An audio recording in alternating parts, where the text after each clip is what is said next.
మా గొప్ప దేవుడా, దేవుడా నీకు వందనాలు, స్తోత్రాలు చెల్లించుకుంటున్నాం ప్రభా. గడిచిన నెలంతా నీ కృపలో భద్రపరిచి మా ప్రతి అవసరతను, ప్రతి అక్రతను తీరుస్తూ ప్రభా, శారీరకంగా, మానసికంగా, భౌతికంగా ప్రతి అవసరతను తీర్చడమే కాకుండా ఆత్మీయ అభివృద్ధిలో కూడా ప్రభా నీ యొక్క కృప చేత మమ్మల్ని ప్రభా అయా నింపుచూ ఉన్న విధానాన్ని బట్టి నీకు వందనాలు చెల్లిస్తూ మరొక నూతన నెలలోకి మీరు ప్రవేశపెట్టడమే కాకుండా అయ్యా మరి 3 రోజులుగా 2 రోజులుగా మీరు కాపాడి మూడో రోజులకు కూడా మీరు నడిపించుకొచ్చారు. అందుని బట్టి నీకు స్తోత్రాలు. ఈ ప్రాతకాల సమయంలో నీ పాద చెంతకు రావడానికి ప్రభా అయ్యా మేమెన్నో తండ్రి అయ్యా మా యొక్క అవసరతల గురించి మొరపెట్టడానికి నీ నామాన్ని బట్టి తండ్రి ప్రభా అయ్యా మిమ్మల్ని ఘనపరచడానికి కూడా మీరు కృప చూపించారు. పాటల ద్వారా మహింపరచడానికి మీరు సహాయం చేశారు. అందుని బట్టి మీకు వందనాలు, స్తోత్రాలు చెల్లించుకుంటున్నాం ప్రభా. నువ్వు నిజమైన దేవుడివని ప్రభా మేము ఒప్పుకోవడానికి ప్రభా సహాయం చేసి ప్రభా ఇదిగో నీ యొక్క మాటల్ని ధ్యానించబోయే సమయంలోకి ప్రభా మేము వచ్చి ఉంటా ఉంటుండగా ప్రభా ఇదిగో మా మధ్యలో నీ యొక్క దాసురాల్ని ప్రభా మీరు నిలబెట్టిన విధానాన్ని బట్టి నీకు వందనాలు, స్తోత్రాలు చెల్లించుకుంటున్నాం ప్రభా. కాబట్టి చుట్టూతా మీకు కంచి వేయండి ప్రభా. వాక్శక్తిని మీరు అనుగ్రహించండి.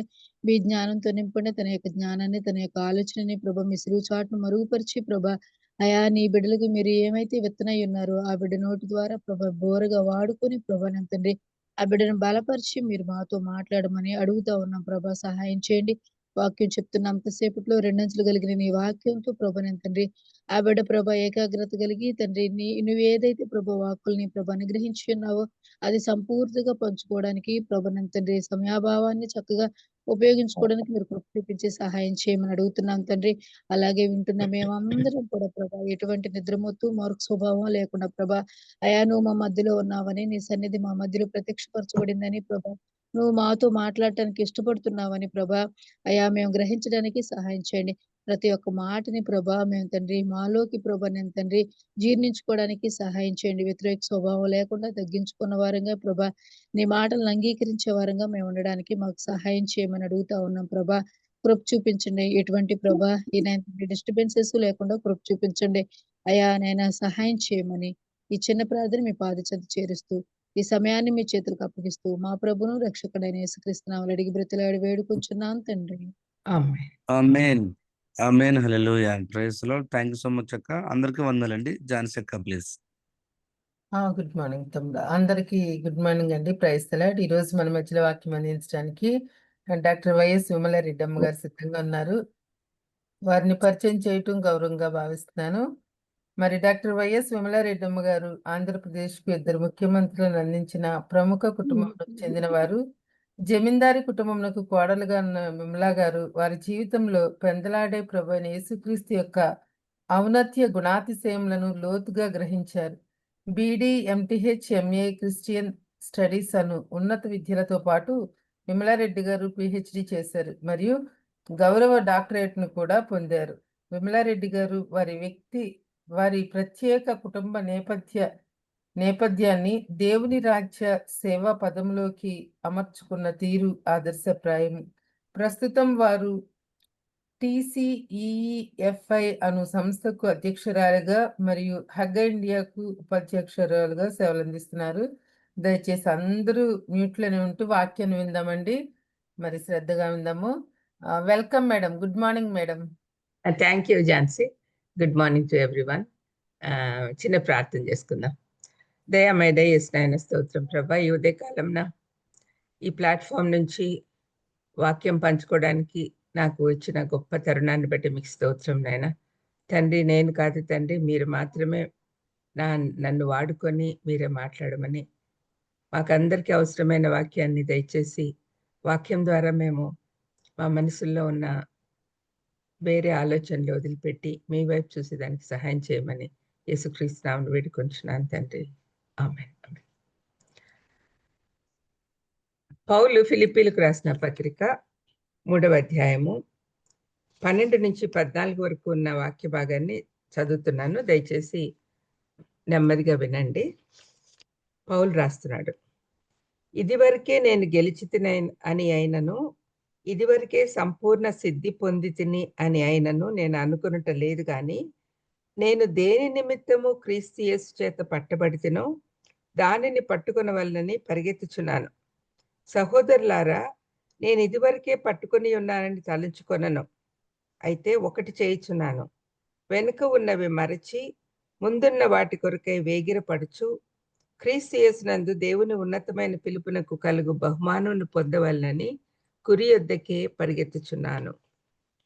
ఈ మాటలు పౌలు ఫిలిప్పీలకు చెప్తూ ఏమంటున్నాడంటే, ఈ ఈ ఫిలిప్పీ పత్రిక రాసేసరికి తన పరిచర్య చివరి భాగంలో ఉన్నాడు.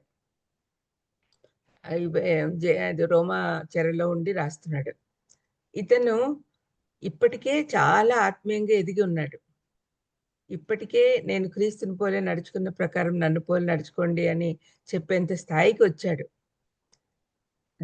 బ్రతుకుట క్రీస్తే, చావైతే లాభము అని చెప్పే స్థాయిలో ఉన్నాడు.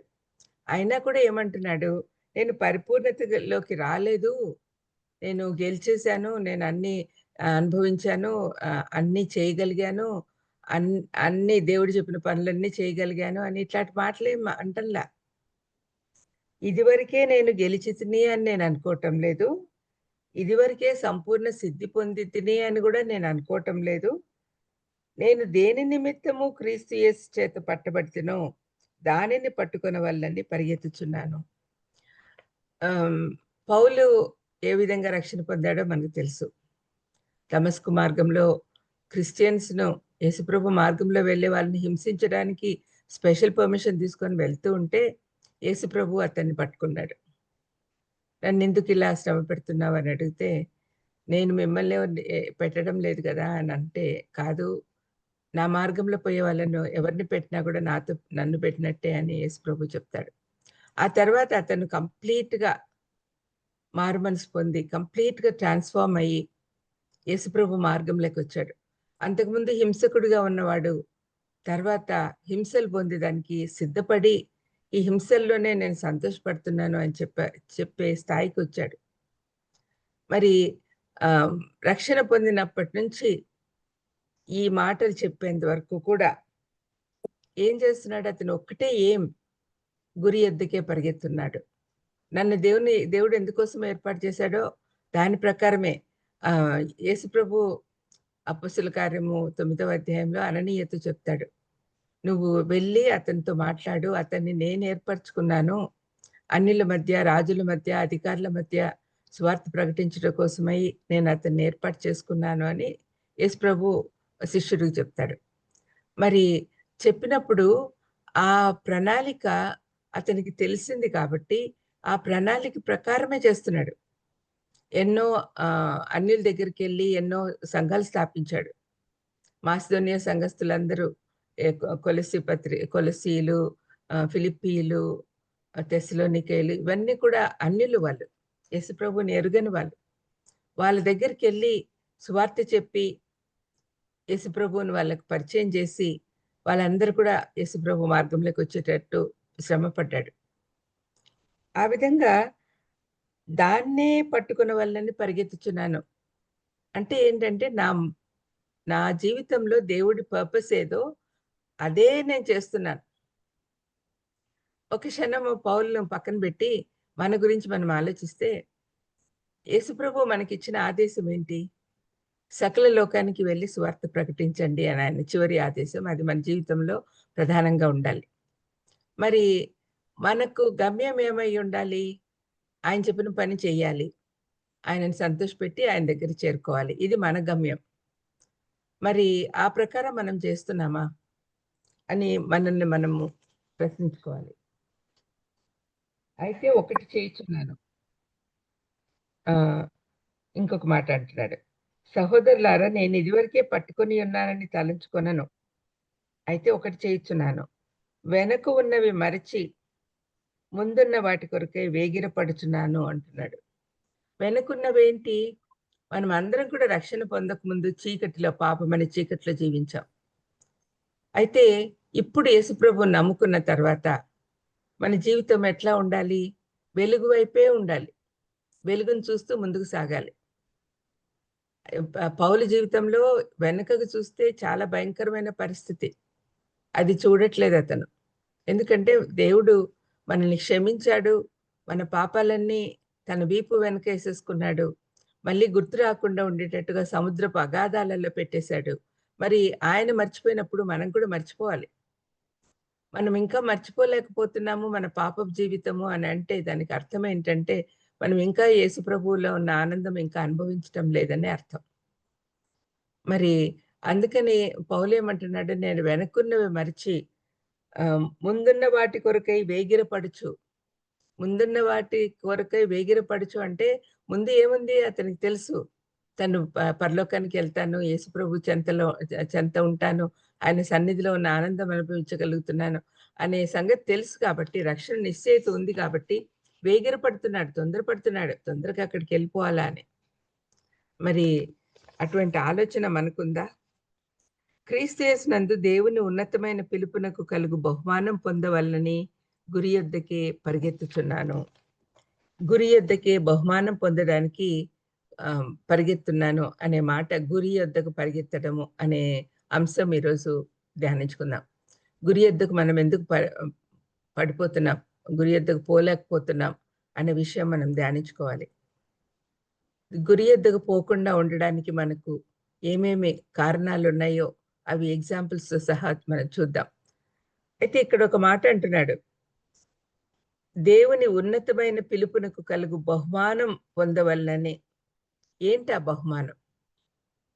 ఎట్లా వస్తాయి మనకు బహుమానాలు? యేసుప్రభు ఏం చెప్పినాడు ప్రకటన గ్రంథంలో, నేను త్వరగా వస్తున్నాను, మీరు చేసిన పనులకు తగిన బహుమానాలు తీసుకొస్తాను అన్నాడు కదా. మరి ఈ బహుమానాలు ఏ దాని మీద ఆధారపడి ఉంటాయి అనే విషయం కూడా పౌలు మనకు డౌట్ లేకుండా అన్ని క్లియర్ చేశాడు.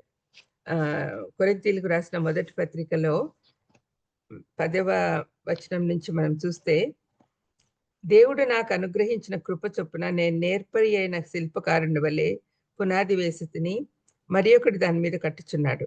ప్రతివాడు దాని మీద ఎలాగూ కట్టుచున్నాడో జాగ్రత్తగా చూసుకొనవలెను. వేయబడిన తప్ప మరి ఒక పునాది ఎవడును వేయనేరడు. ఈ పునాది యేసుక్రీస్తే. ఎవడైనను ఈ పునాది మీద బంగారము, వెండి, వెలగల రాళ్ళు, కర్ర, గడ్డి, కొయ్యకాలు మొదలైన వాటితో కట్టిన ఎడల వాని పని కనపడును. ఆ దినం అంటే రెండవ రాకడలో సంఘం ఎత్తబడిన తర్వాత ర్యాప్చర్లో జరిగే ఆ దినము దాన్ని తేటపరచును. ర్యాప్చర్లో మనకి ఏం జరుగుతుంది అంటే విశ్వాసులకు తీర్పు ఉండదు అని రోమాపత్రిక 12వ అధ్యాయం 1వ వచనంలో పౌలు క్లియర్గా చెప్పినాడు. యేసు ప్రభువులో ఉన్న వారికి ఏ శిక్షా విధియు లేదు అని. మరి ఈ ర్యాప్చర్లో మధ్యాకాశంలో జరిగే ఈ జడ్జిమెంట్ ఏంటి అంటే, అక్కడ మనకు బహుమానాల జడ్జిమెంట్. అంటే ఎవరెవరు ఏమేమి మంచి పనులు చేశారో, ఎవరు ఎన్ని ఆత్మలు సంపాదించారో దాన్ని బట్టి మనకు బహుమానాలు వస్తాయి. ఆ బహుమానాల కోసం ఎదురు చూస్తున్నాను అని పౌలు అంటున్నాడు. ఆ దినము అగ్ని చేత బయలుపరచబడును, మరియు వాని పని ఎట్టితో దాన్ని అగ్నియే పరీక్షించును. పునాది మీద ఒకడు కట్టిన పని నిలిచిన ఎడల వాడి జీతం పుచ్చుకొనను. ఒకని పని కాల్చివేయబడిన ఎడల వానికి నష్టం కలుగును. అతడు తన మట్టుకు రక్షింపబడును కానీ అగ్నిలో నుండి తప్పించుకున్నట్లు రక్షింపబడును. అంటే మనం చేసిన పనిని బట్టి, బంగారు, వెండి, వెలగల రాళ్ళు అంటే బంగారుతో దేవుని రాజ్యం కట్టమని కాదు, సరైన బోధలతో, అబద్ధ బోధలు కాకుండా సత్యమైన బోధలతో మనము కట్టినప్పుడు అది నిలుస్తుంది. అబద్ధ బోధకులు ఈ కాలంలో చాలా ఎక్కువ మంది అయిపోయినారు కాబట్టి మనం చాలా జాగ్రత్తగా ఉండాలి. అబద్ధ బోధలేంటి, సత్య బోధలేంటి అని మనం ఈజీగా కనుక్కునేంత వివేచన దేవుడు మనకు అనుగ్రహించాలి. వాళ్ళవి కూడా వాక్య ప్రకారమే ఉంటాయి, వాక్యము అనుసరించే జీవిస్తున్నారు అని అనిపిస్తుంది.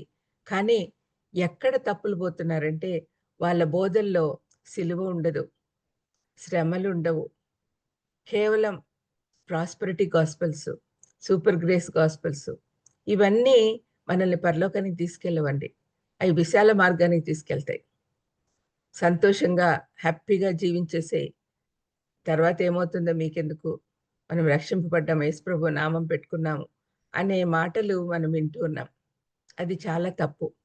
యేసుప్రభువే స్వయంగా చెప్పాడు, నేను శ్రమ పడ్డాను, మీరు కూడా శ్రమ పడాలి అని. మరి అలాంటి పరిస్థితిలో మనం ఉన్నప్పుడు శ్రమలు అనేది మన జీవితంలో తప్పనిసరిగా ఉండాలి. ఇవన్నీ ఎవరు బోధించడం లేదు.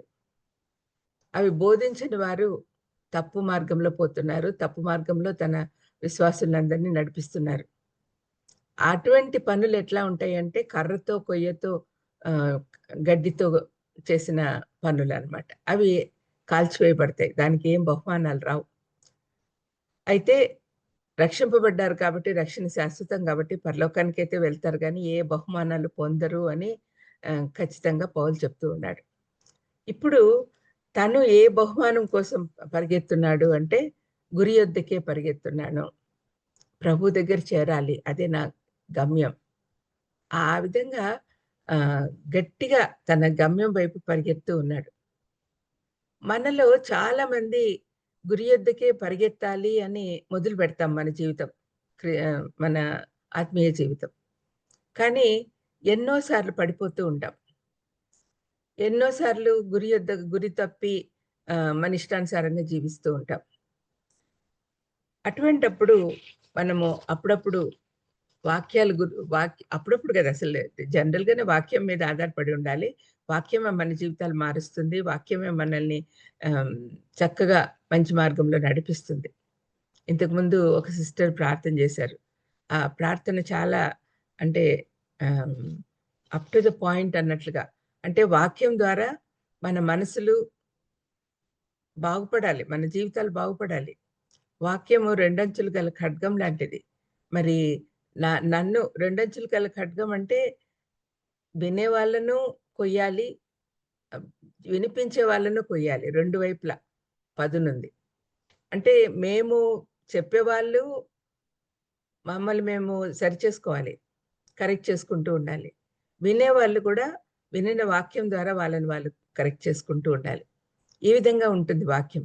మరి వాక్యం ద్వారా మనం రోజు రోజుకి స్పిరిచువల్‌గా ఎదగాలి. అప్పుడే మనం గమ్యం వైపు పోగలం. ఎప్పుడైతే మనం చక్కగా ప్రార్థన చేసుకుంటున్నాంలే, పొద్దున్నే 4 గంటలకు ఆన్‌లైన్ చేసేసుకుంటున్నాము. బాబీ గారు ఏర్పాటు చేస్తున్నారు. ఇంకా ఝాన్సీ ఇట్లాంటోళ్ళందరూ కూడా హెల్ప్ చేస్తూ ఈ ప్లాట్‌ఫార్మ్ ఏర్పాటు చేశారు. దేవునికి స్తోత్రం. మరి ఈ ప్లాట్‌ఫార్మ్ ద్వారా మనం వాక్యాలు వింటున్నాము, ప్రార్థన చేసుకుంటున్నాము, అందరి కోసం ప్రార్థన చేస్తున్నాము అని ఇది చాలులే అనే కాంప్లసెన్సీకొస్తే మళ్ళీ ప్రాబ్లమ్ అయితది.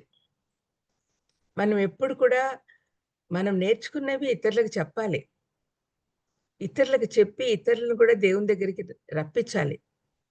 అదే మనం చేయాల్సిన పని. అది మన గమ్యం. మన బహుమానాలు పొందుకోవాలి అంటే ఈ వాక్యాలు, మనం విన్న వాక్యాలు ఇతరులకు కూడా బోధించి వాళ్ళని కూడా దేవుని దగ్గరికి నడిపించాలి. ఆ విధంగా చేయలేకపోయినప్పుడు మనం ఎన్ని విన్నా కూడా అర్థం పర్థం లేకుండా అయిపోతుంది. మనం విన్న వాక్యాలు మన హృదయంలో స్థిరపరచుకోవాలి, మన జీవితంలో అన్వయించుకోవాలి. ఆ తర్వాత అందరికి కూడా బోధించాలి. అది మన గమ్యం అయి ఉండాలి. మరి బహుమానాలు పొందాలనే ఉద్దేశంతో ఒక అథ్లీట్ అంటే ఈ పరుగు పందెం ఆచరించే వాడిని గురించి ఇక్కడ పౌలు ఉపమానకర రీతిగా తీసుకున్నాడు. అథ్లీట్ పరుగు పందెం పోయేవాడు ఎప్పుడు కూడా ఆ గమ్యం ఎక్కడుంది అక్కడ.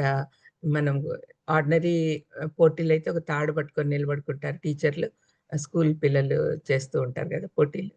ఆ తాడు దగ్గరే చూస్తూ ఉంటారు పిల్లలు. పొరపాటున ఎన్నికి తిరిగి చూడడమో లేకపోతే పక్కన చూడడమో చూస్తే ఓడిపోతారు. నెక్స్ట్ ఉండే వాళ్ళు ముందుకు వెళ్ళిపోతారు. అట్లాంటివి జరుగుతూ ఉంటాయి అప్పుడప్పుడు. మరి అలాంటి పరిస్థితి ఉండకూడదు. మనము ఎప్పుడు కూడా దృష్టి గురిపైనే ఉండాలి.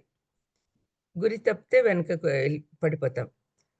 మనము బైబిల్‌లో గురి తప్పిన వారిని గురించి ఒక ఎగ్జాంపుల్ చూసి వాళ్ళ ద్వారా మనం కొన్ని పాఠాలు నేర్చుకుందాం. బైబిల్‌లో మనం నేర్చుకోవాల్సినవి చాలా ఉన్నాయండి. అనుదినం మీరు ఎన్నో నేర్చుకుంటున్నారు, సంతోషం. మరి మన జీవితాలు మారుతున్నాయా లేదా అని మనల్ని మనం పరీక్షించుకుంటూ ఉండాలి అప్పుడప్పుడు. లేకపోతే మనం స్థిరంగా ఉన్నాంలే అని అనుకుంటాం గానీ పడిపోయే అవకాశాలు ఎక్కువున్నాయి. మనము స్థిరంగా ఉన్నాము అని ముందుకు పోతుంటే అపవాది మన మీద స్ట్రైక్‌లు ఎక్కువ చేస్తుంటాడు. మనల్ని పట్టుకోవాలి, మనల్ని పడేసేయాలి అని చాలా భయంకరమైన పోరాటాలు చేస్తూ ఉంటాడు. అలాంటప్పుడు సైతాన్ను వెళ్లగొట్టాలి అని మనము ఆలోచిస్తూ ఉండాలి. నిన్న ఒక మాకు తెలుగు సిఫీలో పోటీలు జరుగుతున్నాయి సండే స్కూల్ టీచర్స్ కోసము on the occasion of diamond Jubilee celebrations. నిన్న ఒక పాట నాకు చాలా నచ్చింది. అపవాది పిల్లల్ని కానీ మనుషులందరినీ కూడా అటాక్ చేస్తూ ఉంటే ఎటువైపు వచ్చినా, ఎటువైపు నుంచి అటాక్స్ వచ్చినా కూడా ఇక్కడ నీది చల్లదు, నీది చెల్లదు అని చెప్పి వాళ్ళు యాక్షన్ సాంగ్ చేస్తుంటే పిల్ల తమాషగా అనిపించింది. అంటే నువ్వు వచ్చినా కూడా నన్నైతే పడేయలేవు అని నిలబడాలన్నమాట స్థిరంగా. కొన్నిసార్లు పిల్లల నుంచి మనం ఎక్కువ నేర్చుకోవాల్సి వస్తుంది. వాళ్ళు స్థిరంగా ఉంటే వాళ్ళే మనల్ని సరైన మార్గంలో నడిపిస్తారేమో అనిపిస్తుంది. సైతాన్కు నో నో చెప్పడము, సైతాన్ మనల్ని ఏం చేయలేదు వెళ్ళిపో అని చెప్పడము, ఇట్లాంటి మాటలు మాట్లాడుతుంటే చాలా బాగా అనిపిస్తుంది. మరి మనం కూడా ఆ విధంగా చెప్పగలిగి ఉండాలి.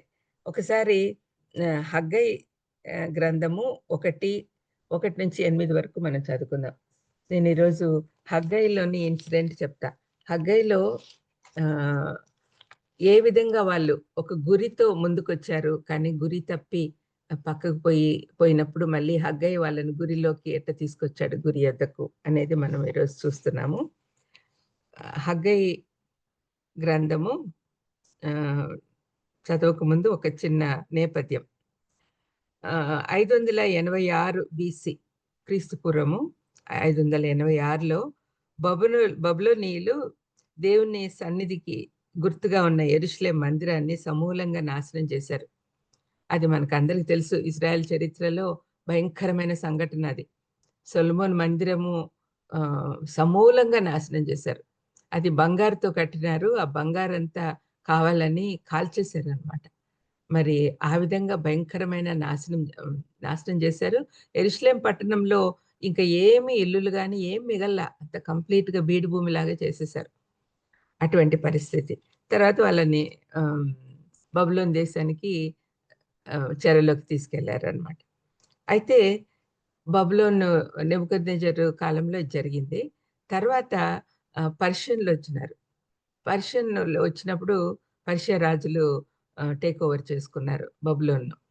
తర్వాత కోరెషు అనే రాజును దేవుడు ఎన్నుకొని, కోరెషు అన్యుడే కానీ ఆ రాజు ద్వారా ఇజ్రాయెల్ ప్రజలకు విడుదల కలిగించాడు దేవుడు.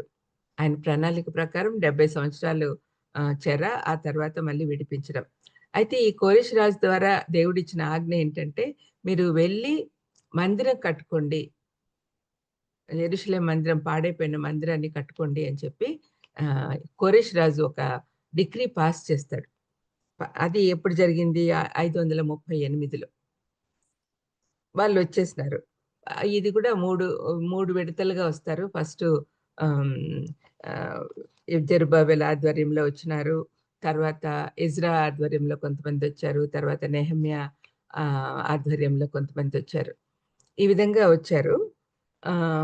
వాళ్ళు కూడా అన్ని సిస్టమాటిక్గా జరగాలని ట్రై చేశారు. జెరుబ్బాబెల్ వచ్చినప్పుడు మందిర పని మొదలు పెట్టాడు. అయితే కోరెషు రాజు అన్ని వనరులు ఇచ్చి పంపించాడు. వాళ్ళకి కావాల్సిన కన్స్ట్రక్షన్ మెటీరియల్, ధనము, జెరుబ్బాబెల్ను గవర్నర్ చేశాడు. అట్లా వాళ్ళకి పదవి, అధికారము, వాళ్ళకి అన్ని ఇచ్చి పంపించాడు అనమాట. పంపించినప్పుడు అతను కన్స్ట్రక్షన్ మొదలు పెట్టించాడు. తర్వాత నెహెమ్యా ఏమో ప్రాకారాలు పడిపోయినాయని ఆయన ద్వారా ప్రాకారాలు కట్టించాడు. ఎజ్రా ఏం చేశాడంటే ఆత్మీయంగా వాళ్ళను మనుషులు కట్టేదానికి ప్రయత్నం చేశాడు. ఈ విధంగా వాళ్ళు ముగ్గురు ప్రయత్నం చేశారు.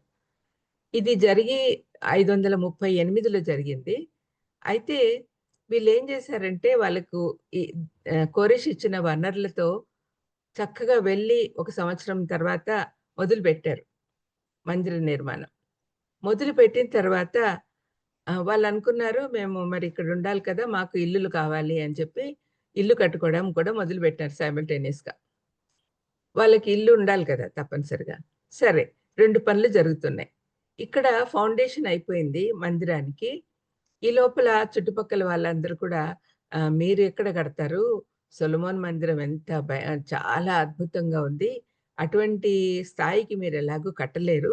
ఎందుకు ఊరికే అనవసరంగా ఈ ప్రయాసంతా అని చెప్పి ఎగతాళి చేయడమే కాకుండా ఆటంకాలు సృష్టించారు. దాంతో ఏం చేశారు, వీళ్ళు మందిరం నిర్మాణం ఆపేసి వాళ్ళ సొంత ఇల్లు కట్టుకున్నారు. కట్టుకొని పోనీ వాళ్ళు కట్టుకున్నారు, తర్వాతైనా పని మొదలు పెట్టాలి కదా! అట్లా పెట్టకుండా వాళ్ళు సొంత ఇంట్లు కట్టుకోవడమే కాకుండా ఇంటీరియర్ డెకరేషన్స్ చేసుకుంటున్నారు. వాళ్ళకి ఎన్ని సుఖం కావాలా, ఎంత కంఫర్ట్స్ కావాలి, అవన్నీ కూడా ఏర్పాటు చేసుకుంటూ ఉన్నారు. ఆ టైంలో హగ్గయి బోధించడం మొదలు పెడతాడు. అది చెప్పిన మాటలు నేను చదివి వినిపిస్తాను.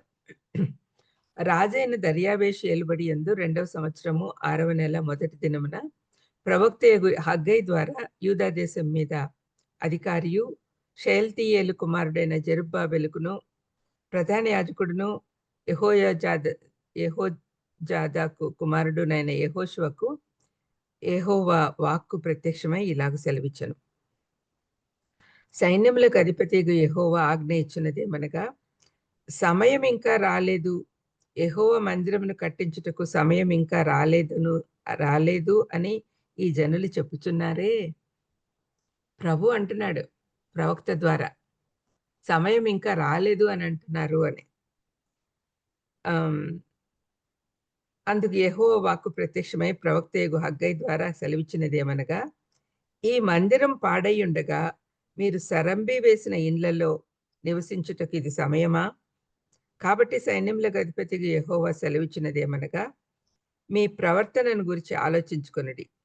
మీరు విస్తారంగా విత్తినను మీకు కొంచెమే పండెను. మీరు భోజనం చేయుచున్నను ఆకలి తీరకయున్నది, పానము చేయుచున్నను దాహం తీరకున్నది, బట్టలు కప్పుకొన్నను చలి ఆగకున్నది.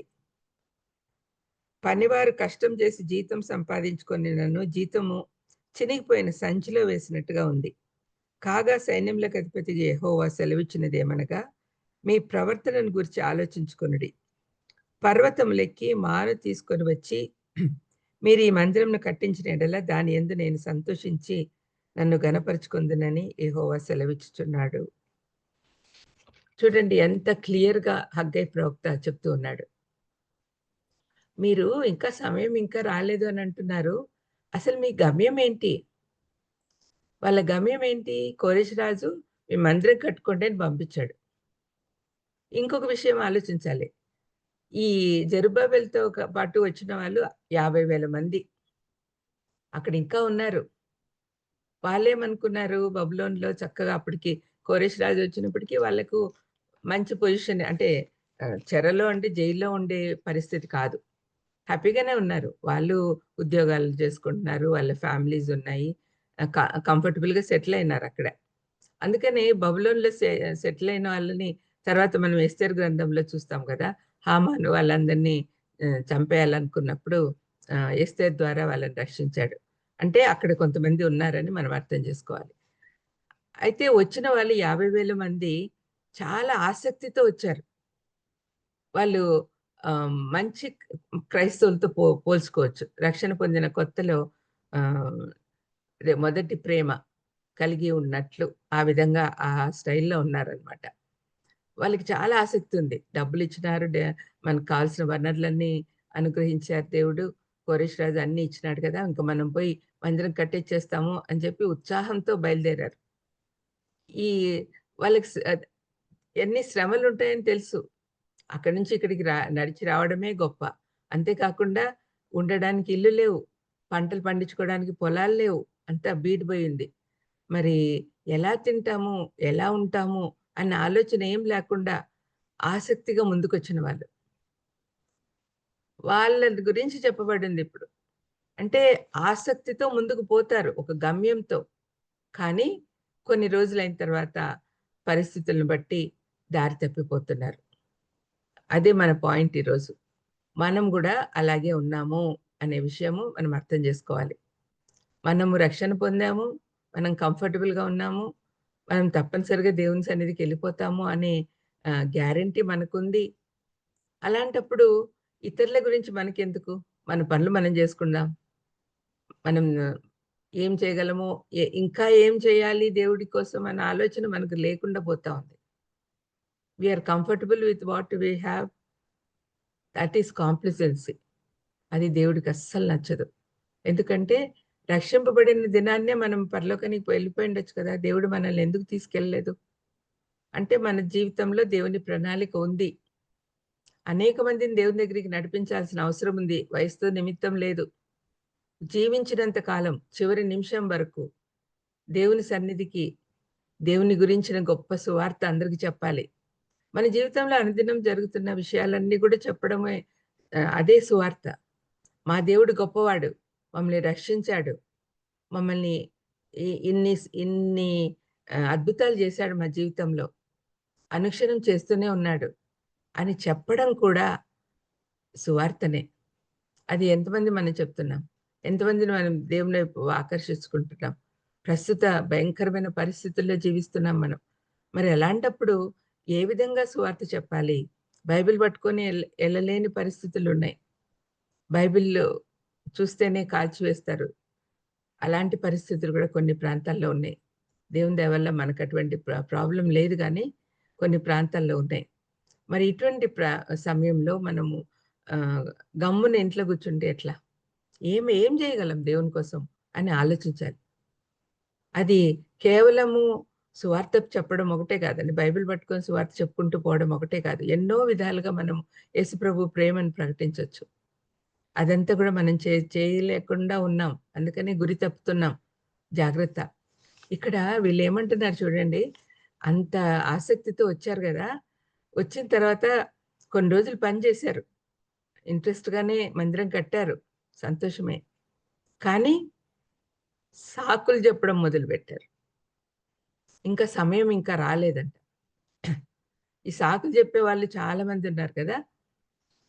ఒకాయన అంటాడు, సాకులు చెప్పేవాళ్ళు ఇంకెప్పుడు బెంజమిన్ ఫ్రాంక్లిన్ అనే ఆయన ఏమంటాడంటే, "he that is interested in making excuses do seldom be experts in anything else." అంటే వాళ్ళు ఇంకెప్పుడు సాకులు చెప్పడంలోనే ఉంటారు గానీ, ఇంక వేరే దాంట్లో ఏ దాంట్లో కూడా ఎక్స్‌పర్టీస్ రాదు వాళ్ళకు అని చెప్పి. అంటే సమయం ఇంకా రాలేదంటే, సమయం ఇంకా రాకపోవడం ఏంటి? వాళ్ళు దానికోసమే వచ్చుంటే.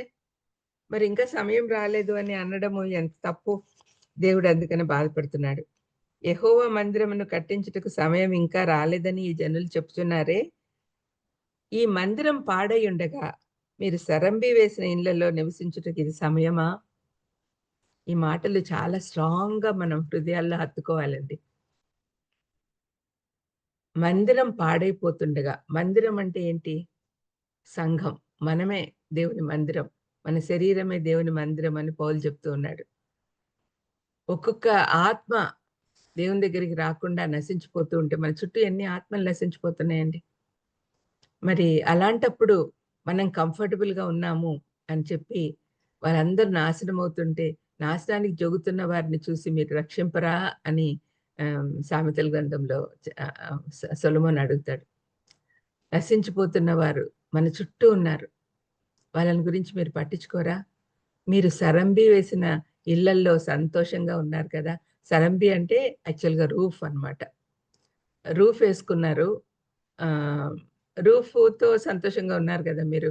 మళ్ళీ దాంట్లో కంఫర్ట్స్ అన్నీ చూసుకుంటూ దాని మీదనే కాలక్షేపం చేస్తున్నారు గానీ, దాన్ని బ్యూటిఫై చేస్తానికి ప్రయత్నం చేస్తున్నారు గానీ, మందిరం నాశనం అయిపోతుంటే మీకేం పట్టదా?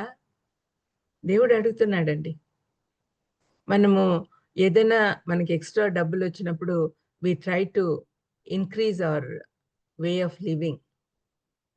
I been telling you. Way of living కాదు మనం ఇంప్రూవ్ చేయాల్సిన స్టాండర్డ్స్ ఆఫ్ లివింగ్ కాదు, స్టాండర్డ్స్ ఆఫ్ గివింగ్ ఇంప్రూవ్ చేసుకోవాలి అని. మనకు అవసరమైన దానికంటే ఎక్కువ ఉన్నప్పుడు మనం తప్పనిసరిగా ఇతరులకు ఇచ్చే వాళ్ళుగా ఉండాలి. మనం ఎందుకు బ్లెస్ చేయబడుతున్నాము? అబ్రహాంకు దేవుడేం చెప్పాడు? నిన్ను ఆశీర్వదిస్తున్నాను, ఇతరులకు ఆశీర్వాదకరంగా ఉండు అని చెప్పాడు. నీ అంతట నువ్వు సంతోషంగా ఉండు, నువ్వు లగ్జూరియస్‌గా బతుకు అని చెప్పలా. అందుకనే అబ్రహాం ఎప్పుడు టెంట్స్‌లో నివసించేవాడు. తనకి బలిపీఠాలు కట్టేవాడు. తనకి చాలా ఆస్తిపరుడు. అయినా కూడా పర్మనెంట్ ఇల్లు కట్టుకోలా. దీంట్లోనే జీవించాడు. గుడారాల్లోనే. ఎందుకంటే ఇది శాశ్వతం కాదు అన్నట్టుగా. అంటే మనం కూడా గుడారాల్లో నివసించమని చెప్పట్లేదు నేను. కానీ మనకున్న ఉన్నదంత తృప్తిపడి మనకి ఎప్పుడు ఎక్స్ట్రా వచ్చినా కూడా అది ఇతరులకు ఇవ్వాలి అన్న ఆలోచన కలిగి ఉంటే దేవుడు సంతోషిస్తాడు. మనం ఇతరులను దేవుని దగ్గరికి రాబట్టాలి అంటే ఇది కన్వర్షన్ కాదండి. కన్వర్షన్ లా అని యాంటీ కన్వర్షన్ లా అని తీసుకొస్తున్నారు కదా, అది కాదు. మనం కేవలం మనం సంతోషంగా ఉండడాన్ని బట్టి, మన దేవుడు మన చేసిన గొప్పతనం గురించి చెప్పడాన్ని బట్టి ఇతరులను ఆకర్షించాలి అంతే. మన దేవుని గురించి చెప్పుకోవడానికి చాలా విషయాలు ఉన్నాయి. అట్రిబ్యూట్స్ ఆఫ్ గాడ్ చెప్పడం మొదలు పెడితే రోజులు గడిచిపోతాయి. మరి అలాంటప్పుడు మన గొప్ప దేవుని గురించి చెప్పుకుంటూ మనము తప్పనిసరిగా ఇతరులను ఆకర్షించాలి. నశించిపోతున్న వాళ్ళని చూసి మనకు బాధ కలగాలి, భారం కలగాలి. సరంబి వేసిన ఇళ్లలో మీరు సంతోషంగా ఉన్నారు. ఈ మందిరం పాడై ఉండగా మీరు సరంబి వేసిన ఇళ్లలో నివసించుటకు ఇది సమయమా అని అడుగుతున్నాడు దేవుడు. అయితే వెంటనే మీ ప్రవర్తన గురించి ఆలోచించుకునడి. మీకు ఏమేం చెడు జరుగుతుందో కూడా చెప్తున్నాడు. మీరు ఎంత సంపాదించినా కూడా కొంచెమే, మీరు విస్తారంగా విత్తినా కొంచెమే పండుతుంది. మీరు భోజనం చేస్తున్నా కూడా ఆకలి తీరదు. మీరు ఎంత దప్పిక తీర్చుకోవాలని ఎంత తాగినా కూడా దాహం తీరదు. బట్టలు కప్పుకున్నా చలి ఆగదు. మీరు కష్టం చేసి జీతం సంపాదించుకున్న జీతము చిరిగిపోయిన సంచిలో వేసినట్టుగా ఉంటుంది అని చెప్తున్నాడు. అంటే ధనం సంపాదించాలని ఈ కాలం పిల్లలకి చాలా ఎక్కువ. అంటే మన పిల్లల్ని మంచిగా పెంచాలి కదా, ఖర్చులు ఉన్నాయి కదా, దానికి తగ్గట్టు కాస్ట్ ఆఫ్ లివింగ్ చాలా హై అయిపోయింది ఈ కాలంలో. దానికోసం అని కష్టపడుతూనే ఉంటారు. అయితే ఎప్పుడైతే మనం దేవునికి ప్రథమ స్థానం ఇవ్వమో మన జీవితంలో, అప్పుడు ఇవన్నీ జరుగుతాయి. మనకు ఎంత కష్టపడినా ఏం ప్రయోజనం ఉండదు. చాలా మంది ధనవంతులను మనం చూస్తున్నాం, కోటీశ్వర్లు. వాళ్ళకి నిద్ర సరిగా పడుతుంది అనుకుంటున్నారా? అన్ని రకాల జబ్బులు ఉంటాయి వాళ్ళకి, ముఖ్యంగా బీపీలు, షుగర్లు. దీనివల్ల వాళ్ళు సంపాదించింది తినడానికి ఉండదు కదా, ఏదో డైట్ అంటారు, అది అంటారు, ఇది అంటారు. చక్కగా పనోళ్ళు తిని ఏది దొరికితే తింటూ సంతోషంగా ఉంటారు. ఆ విధంగా ఉండడానికి వీలు కాదు ధనవంతులకి. మరి అది సంతోషమా? మీరే ఆలోచించండి. డబ్బులు ఎంతున్నా మనకు సంతోషం, సమాధానం ఇచ్చే దేవుడు ఒక్కడే. ఆయన దగ్గర ఉంటేనే మనకు సంతోషం. తర్వాత మీ ప్రవర్తన గురించి ఆలోచించుకునండి. ఈ మాట 2 చోట్ల ఉంది, గమనించారా? 5వ వచనం చివరిలో, 6వ వచనం మొదట్లో మీ ప్రవర్తన గురించి ఆలోచించుకునండి. 7వ దాంట్లో చివరిలో మీ ప్రవర్తన గురించి ఆలోచించుకునండి. అంటే మీరందరూ ఇట్లా చేస్తున్నారు, మీ ప్రవర్తన గురించి ఆలోచించుకోండి. మిమ్మల్ని మీరు ప్రశ్నించుకోండి. ఇది మనకు కూడా దేవుడు ఈ ఉదయకాలంలో చెప్తూ ఉన్నాడు. మీ ప్రవర్తన గురించి ఆలోచించుకోండి. పర్వతం లెక్కి మాను తీసుకొని వచ్చి మీరు ఈ మందిరమును కట్టించిన యెడల దాని యందు నేను సంతోషించి నన్ను గణపరుచుకుందునని యెహోవా సెలవిచ్చుచున్నాడు. ఏమంటున్నాడు? మందిరం లెక్కండి, మాను తీసుకొని వచ్చి మందిరం కట్టించండి. పర్వతం లెక్కండి, ఎక్కి తీసుకొని వచ్చి కట్టండి అని అంటున్నాడు.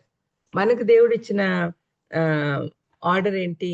వెళ్ళి సువార్త ప్రకటించి శిష్యులుగా చేయండి. ఈ 3 ఆజ్ఞలు కొత్త నిబంధన వాళ్ళకి ఇచ్చిన ఆజ్ఞలు. అక్కడ ఇజ్రాయెల్ ప్రజలకి ఇచ్చిన ఆజ్ఞలు ఏంటి? మీరు వెళ్ళండి, వెళ్ళి తీసుకురండి, కట్టండి. ఈ 3 వాళ్ళకి ఇచ్చిన ఆజ్ఞలు అయితే, మనకైతే మీరు వెళ్ళి శిష్యుల్ని చేయండి, సువార్త ప్రకటించండి, శిష్యుల్ని చేయండి. ఇది మనం అర్థం చేసుకోవాలి. వాళ్ళు పంట విత్తారు కానీ కోసుకోలేకపోతున్నారు, తింటున్నారు కానీ ఆకలి తీరుకుంది, తాగుతున్నారు కానీ దాహం తీరుకుంది, బట్టలు కప్పుకున్నా చలి ఆగకుంది. ఇవన్నీ చెప్తూ దేవుడు అవన్నీ అవాయిడ్ చేయాలి అంటే నేను చెప్పినట్లు చేయండి. మిమ్మల్ని మీరు పరీక్షించుకోండి. మీరు ఏం చేస్తున్నారో చూడండి. వెనక్కి రండి నా దగ్గరికి. మీరు మీ గమ్యం వైపు పొండి. మీ గమ్యం ఏంటి? మందిరం కట్టడం. మందిరం కట్టండి. మీరేమో కంఫర్టబుల్గా ఉన్నాము అని సంతోషంగా ఉన్నారు. మరి మందిరం పాడైపోతుంటే నాకు బాధ అయ్యదా అని దేవుడు అంటున్నాడు. మందిరము అనేది దేవుని సన్నిధికి గుర్తు. అంటే ఏమైతుంది ఇక్కడ? దేవుణ్ణి మర్చిపోయి వాళ్ళ సొంత పనుల మీద, సొంత విషయాల మీదనే వాళ్ళు కాన్సన్ట్రేట్ చేస్తున్నారు. అది అక్కడ జరుగుతున్నది. దేవుడు దానికోసమే బాధపడుతున్నాడు. మందిరం కట్టాలంటే కన్స్ట్రక్షన్ అని కాదు. మనల్ని మనం కట్టుకుంటున్నామా, ఇతరులను కడుతున్నామా? ఇవి దేవుడి కన్సర్న్. మరి ఆయన నేను ఎట్లా సంతోషిస్తాననే విషయం కూడా చెప్తున్నాడు చూడండి. పర్వతం లెక్కండి, తీసుకొని రండి, మెటీరియల్, కన్స్ట్రక్షన్ మెటీరియల్ తీసుకురండి, కట్టండి. ఈ 3 చేసినప్పుడు నేను సంతోషిస్తాను అంటున్నాడు. ఈ రోజున యేసుప్రభు మనతో మాట్లాడుతున్న మాటలు ఏంటంటే, మీరు సకల లోకానికి వెళ్ళి స్వార్థ ప్రకటించి శిష్యులుగా చేయండి. నశించిపోతున్న ఆత్మల్ని నా దగ్గర తీసుకురండి, దేవుని రాజ్యంలోకి తీసుకురండి అని చెప్తూ ఉన్నాడు. ఈ రెండవ రాకడ సమీపించినప్పుడు చాలామంది నశించిపోతూ ఉన్నారు. చాలామంది కంఫర్ట్ లివింగ్ అలవాటయ్యి కంఫర్ట్ జోన్ నుంచి బయటికి రాలేకున్నారు. మరి ఇటువంటి పరిస్థితిలో మనం ఏం చేయాలి అని మనల్ని మనం ప్రశ్నించుకొని ఒక మార్గం ఏర్పాటు చేసుకోవాలి, ఒక గమ్యం ఏర్పాటు చేసుకోవాలి. గమ్యం లేని జీవితము నాశనం అవుతుంది. గమ్యం ఉండాలి. మరి ఇంకా ఏం నేర్చుకోవాలి? ఈ హగ్గయిలో మనం ఏమేమి నేర్చుకోవాలి అంటే 4 పాయింట్లు చెప్తాను. Check your priorities. మన ప్రాధాన్యతలు ఎక్కడున్నాయి అని చూడాలి. మన ప్రాధాన్యత దేవుడేనా? దేవుడు పని చేయాలనేనా? లేకపోతే సొంత పనులు చేసుకుంటూ కాలక్షేపం చేయాలనే? Don't give excuses. సాకులు చెప్పొద్దండి. టైం ఇంకా రాలేదంట. వాళ్ళు వచ్చిందే దానికోసం, టైం ఇంకా రాలేదంటున్నారు. ఎంత నవ్వులాటగా ఉంది కదా! మరి మనము ఎందుకున్నాము? రక్షింపబడిన మనము ఇతరులను రక్షణలోకి తీసుకురావాలి. అది మన గమ్యం. వాళ్ళు వినటం లేదనో, లేకపోతే నాకు అవకాశం రావట్లేదనో, నాకు డబ్బులు లేవు బయటికి పోయేదానికనో, ఇట్లాంటి సాకులన్నీ చెప్పొద్దండి. యేసుప్రభు సమరయ స్త్రీతో మాట్లాడినప్పుడు ఎన్ని ఆటంకాలు అధిగమించాడు. ఆ కాలంలో యూదులు సమరయులతో మాట్లాడరు. అది కాకుండా స్త్రీలతో అస్సలు మాట్లాడరు. యోహాను 4వ అధ్యాయం చదవండి, బాగా అర్థమవుతుంది మీకు. ఆమె చెప్తుంది, నువ్వు యూదుడు అయ్యుండి నాతో ఎట్లా మాట్లాడుతున్నావు? నా దగ్గర నీళ్ళు ఎట్లా తీసుకుంటున్నావు అని. అంటే అంత రెస్ట్రిక్షన్స్ ఉండేవి ఆ కాలంలో. ఆ ఆటంకాలన్నీ ఛేదించుకొని నేను పోతున్నా కదా, మీరు కూడా రండి అని మనతో చెప్తాడు దేవుడు. ఆయన అన్ని ఆటంకాలు ఛేదించుకున్నాడు. మనం ఈ ఆటంకాలనే పంజరంలో నుంచి బయటికి రావాలి. చాలా ఆటంకాలు. పక్కింటోళ్ళు మనతో మాట్లాడటం లేదు. మనం వెంటనే దేవుని ప్రేమను చూపించాలి, క్షమించాలి. వాళ్ళ కోసం ఏదైనా మంచి పని చేసినప్పుడు వాళ్ళని అట్రాక్ట్ చేయొచ్చు. ఈ విధంగా ఎక్కడ మనము దేవుని ప్రేమను చూపించగలమా, అవకాశాల కోసం మనం చూడాలి. మూడవది ఏంటంటే, యువర్ కంఫర్ట్స్ ఆర్ క్రిప్లింగ్. అంటే మనల్ని మనము ఎప్పుడు కూడా మన కంఫర్ట్స్ చూసుకుంటూ ఉంటున్నాము కాబట్టి అవిటి వాళ్ళం అయిపోతున్నాం. ఆత్మీయంగా ఎదగలేకపోతున్నాం. మన సెల్ఫిష్‌నెస్ మనల్ని క్రిప్పిల్స్‌గా చేస్తూ ఉంది. అది చాలా భయంకరమైన విషయం. ఆత్మీయ ఎదుగుదల లేకుంటే ఎక్కడేసిన గొంగలు అక్కడే ఉంటే మనల్ని దేవుడు తన దగ్గర తీసుకోడు. మనం గోల్ దగ్గరికి వెళ్ళినట్టే కాదసలు. మరి ఇయన్నీ చేస్తూ ఉన్నప్పుడు మన సొంత సరంబి వేసిన ఇళ్లల్లో మనం ఉండి సంతోషంగా ఉంటుంటే ఏమవుతుందంటే ఎంప్టీనెస్. ఇప్పుడు చెప్పాను కదా, విత్తిన పండదు, తిన్న ఆకలి తీరదు, దాహం వేసి తాగిన దాహం తీరదు, చలి వస్తుందని బట్టలు కప్పుకున్న చలి ఆగదు. ఇట్లాంటివి జరుగుతాయి. Emptiness. You won't have anything. మనసు సంతోషంగా ఉండదు, సంతృప్తిగా ఉండదు. ఇవన్నీ జరుగుతాయి కాబట్టి జాగ్రత్త. కొత్త నిబంధనలో ఇది సందర్భం కాకపోయినా ఒక విషయం మీకు చెప్తాను. 3 గొప్ప విషయాలున్నాయి. మత్తయి 28:18-20 వరకు గ్రేట్ కమిషన్ అంటాం కదా, గొప్ప ఆదేశం. మళ్ళీ 22వ అధ్యాయం 37-40 వరకు గొప్ప ఆజ్ఞలు. 2 చెప్తాడు కదా యేసు ప్రభు. ఏంటి ఆజ్ఞలు అంటే, నీ దేవుడైన యెహోవాను పూజించాలి, ఆరాధించాలి, ప్రేమించాలి. నిన్ను వలె నీ పొరుగువాన్ని ప్రేమించాలి. అది రెండవది. మూడవది ఏంటంటే గ్రేట్ ప్రయారిటీ. మత్తయి 6:33లో యేసు ప్రభు కొండ మీద ప్రసంగంలో ఏం చెప్తాడు? మొదట నా రాజ్యాన్ని, నీతిని వెతకండి, మిగతా అన్ని ఆటోమేటిక్గా వస్తాయని చెప్పాడు. మన ప్రయారిటీస్ ఏమై ఉండాలి? దేవుని రాజ్యము, నీతి. అవి ఉంటే మనము తప్పనిసరిగా దేవునికి ఇష్టంగా ఉంటాం. మనము ఈ దేవుని రాజ్యాన్ని, మొదట ఆయన రాజ్యాన్ని, నీతిని వెతికితే మనం అడగనవసరంలే, మీ తండ్రికి తెలుసు మీకు ఏం కావాలో. అవన్నీ కూడా మనకు దయచేస్తాడు. Heal just give if you have God's kingdom as the first priority. మన జీవితాల్లో దానికోసమే ఏర్పాటు చేశాడు దేవుడు. దేవుని రాజ్యం కట్టాలి, దేవుడు రాజ్యం కట్టాలి. మారుమనసు పొందండి అని పిలుపునివ్వాలి అందరికీ. పశ్చాత్తాపడండి, సమయం ఆసన్నమవుతుంది, ఎక్కువ సమయం లేదు మనకు. ఆ విధంగా మనము పిల్లలకి, పెద్దలకి అందరికీ బోధించాలి. నిన్న సండే స్కూల్ టీచర్స్ పాటలో చివరి పాట ఏముందో తెలుసా అండి? సమయం ఆసన్నమైంది, మీరు త్వరపడండి, దేవుడు తొందరగా వస్తున్నాడు, మనం సిద్ధపడాలి అని పాడుతున్నారు. కరెక్ట్గా సరిపోయింది ఆ ఈవెంట్కు అని అనుకున్నాను నేను. ఈ కాలంలో మనం చేయాల్సింది అదే. చిన్నపిల్లలకు, పెద్దోళ్ళకి అందరికి కూడా చెప్పాలి. చిన్నపిల్లలు ఈజీగా మనం చెప్పిన మాటలు వింటారు కాబట్టి వాళ్ళని సరైన మార్గంలో పెట్టాల్సిన అవసరం మనకి ఎంతైనా ఉంది. ఇప్పుడు గమ్యము తప్పిపోవడము అనే దానికి ఒక చిన్న ఎగ్జాంపుల్ చార్ల్స్ స్విండల్ అని ఆయన చెప్పాడు. భలే తమాషగా ఉంది, అందుకని నేను కూడా చెప్తాను మీకు. ఈయన పాస్టర్ ఇన్ ఎల్ఏలో ఇప్పుడు కూడా జీవించే ఉన్నాడు. చాలా బుక్స్ రాశాడు ఆయన చార్ల్స్ స్విండల్. ఆయన చెప్పిన మాట ఏంటంటే, మన గమ్యం ఎట్లా ఉంది అంటే, చిన్నప్పుడు సండే స్కూల్ మామూలుగా స్కూల్స్లో రైమ్స్ నేర్పిస్తారు పిల్లలకి. మరి ఈ పర్టికులర్ రైమ్ ఇప్పుడు నేర్పిస్తున్నారో లేదో నాకు తెలియదు, కానీ పుసిక్యాట్ అనే పాట రైమ్ మీకు తెలిసే ఉంటుంది.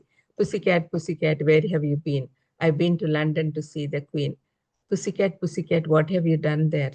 I chased a little mouse below the chair అని అంటుంది పుసిక్యాట్. అది చూడండి ఎంత ఫన్నీగా ఉందో. పుసిక్యాట్ ఎక్కడుంది?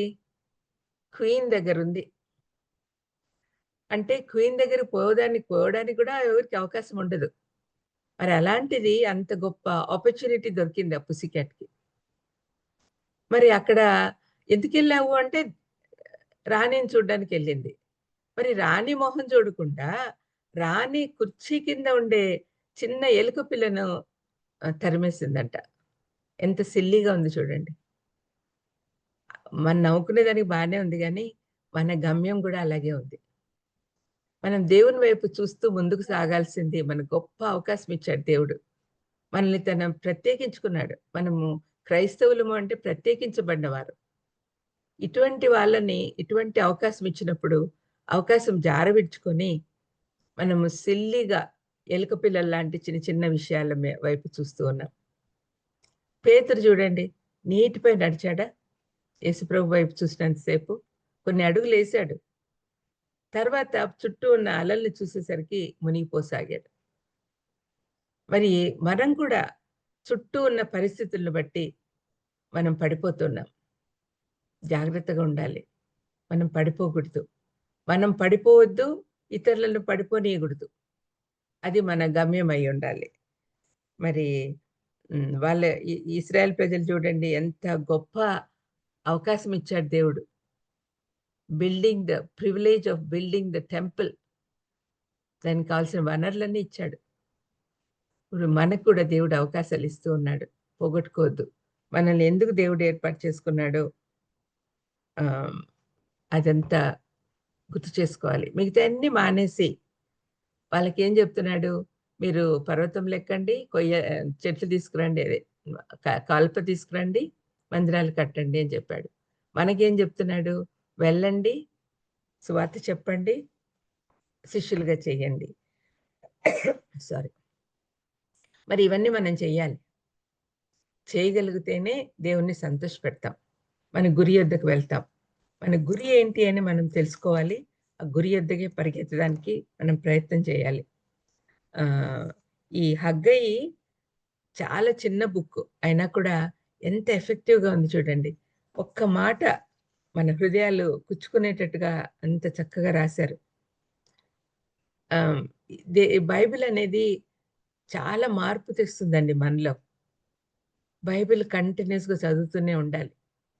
ఒక్కొక్క రోజు ఒక్కొక్క ఆహ్, అంశం మన హృదయాల్లో స్థిరపడాలి. ఈరోజు అంశం ఏంటి?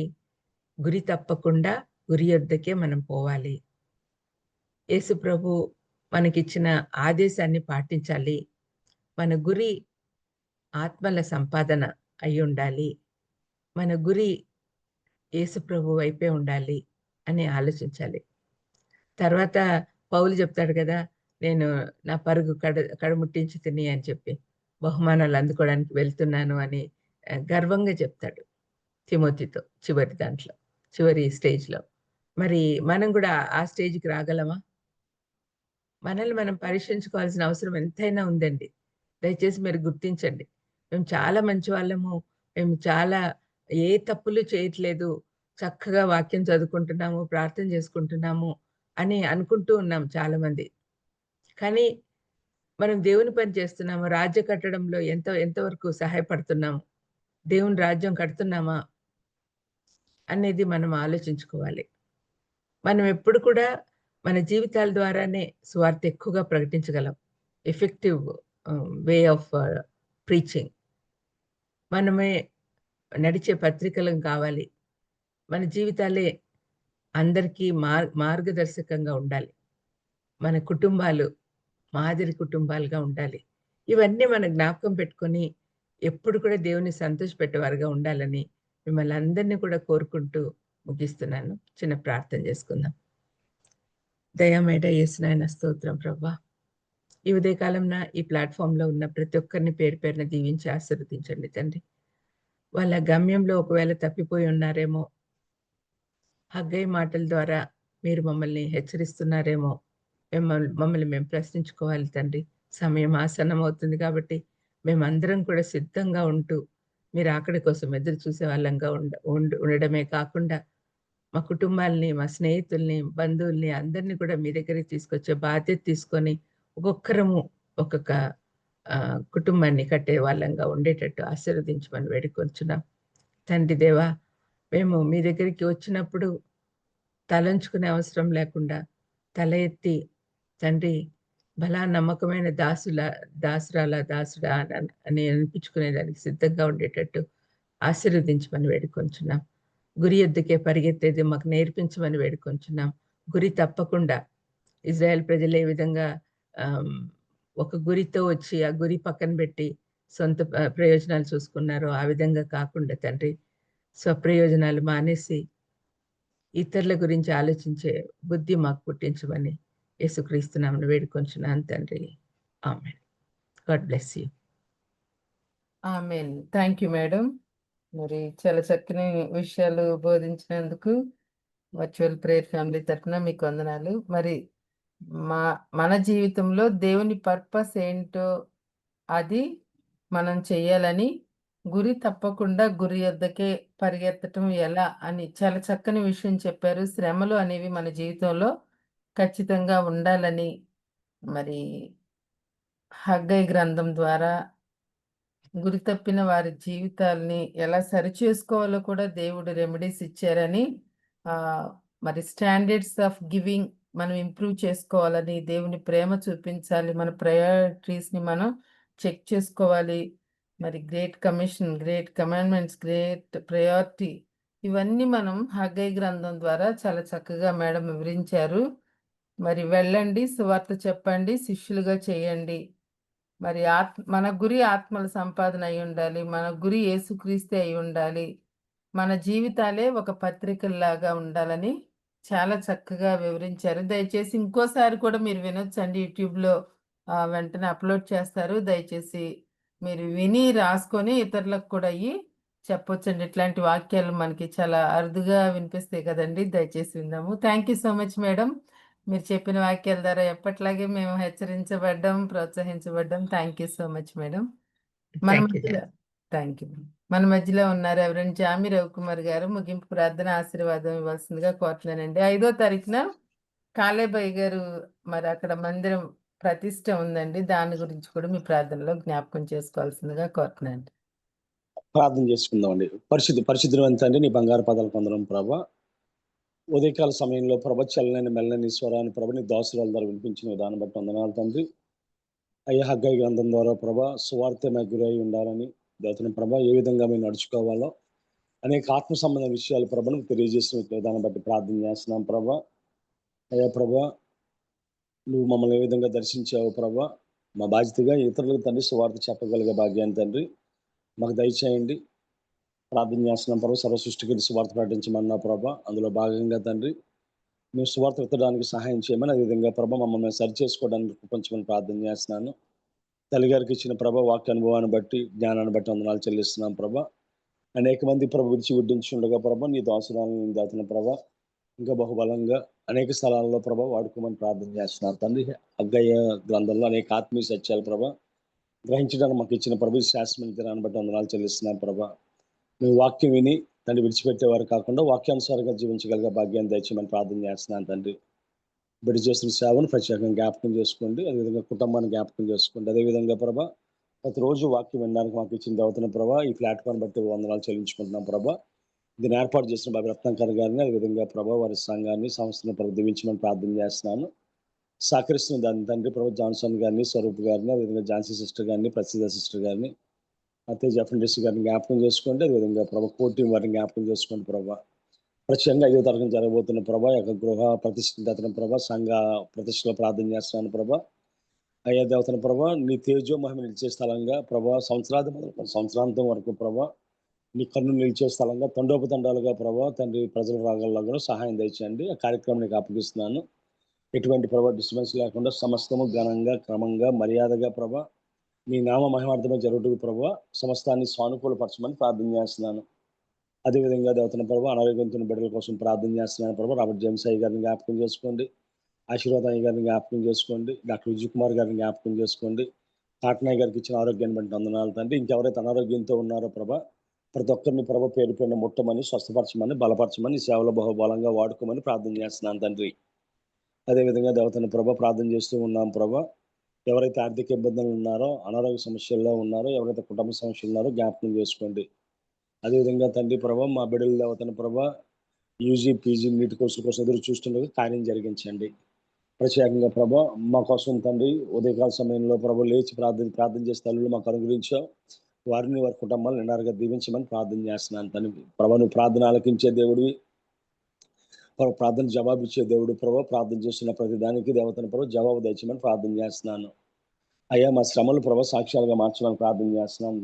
అదేవిధంగా ప్రభు చేయవలసిన ప్రతి పనిలో సూటైన మార్గాన్ని చూపించమని మరొకసారి ప్రభు నీ దాసురాలను ప్రభు జ్ఞాపకం చేసుకొని, విమలరెడ్డి గారిని జ్ఞాపకం చేసుకొని కుటుంబాన్ని, సేవని, సమస్తాన్ని దీవించి ఆశీర్వదించమని ఈ చిన్న ప్రార్థన మా ప్రభులు ప్రియకుమారుడైన యేసుక్రీస్తు దివ్య నామాన్ని అడిగేట్టుకుంటున్నాం పరమ తండ్రి. ఆమేన్.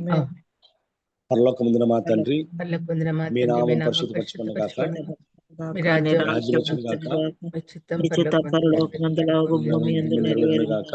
మాకు కావాల్సిన దయచేయము. వాడల అపరాధము చేయవారు క్షమించినట్లు మా అపరాధములను క్షమించు. శోధనలో తెక్కకి తప్పించుము.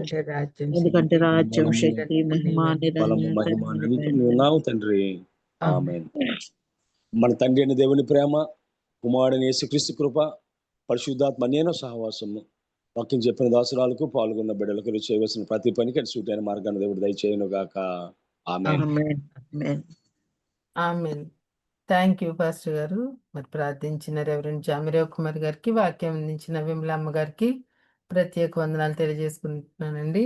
మరి తేజ గారి